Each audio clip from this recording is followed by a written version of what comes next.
The author of Acts is systematically showing the reader, look, Paul has the exact same divine authority and power as Peter. It's a genius way of saying these two men are equals. The authority of one is the authority of the other, end of story. And what makes this so convincing is when you put the Paul of Acts side by side with the Paul from his own letters. In his letters, Paul talks about his weakness, this mysterious thorn in the flesh that he begs God to take away. He never, not even once, brags about raising the dead or healing lame people. But then you turn to Acts, and its author fills Paul's biography with exactly those kinds of powerful miracles, making him a perfect reflection of Peter. So this brings us to the final and really the most important question. If the author of Acts is deliberately shaping the story this way, what does that tell us? I mean, why go to all this trouble? What's the end game here? Why create this perfect balance, this narrative harmony between two guys who were potentially rivals? Well, the answer, according to Trobisch, tells us a whole lot about when and why the book of Acts was actually written.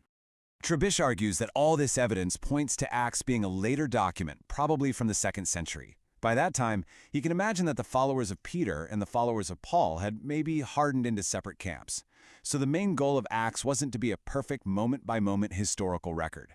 Its goal was to create theological harmony. It was written for a Catholic or universal church that desperately needed to bring these groups together. It gave them a unified origin story that showed its two greatest heroes were on the same team all along. And that little shift in time, it changes everything. If you place Acts in the 2nd century, it completely reframes how you read it. It becomes less like a diary of what happened in the 30s and 40s, and much more like a response to the burning theological arguments of the 100s.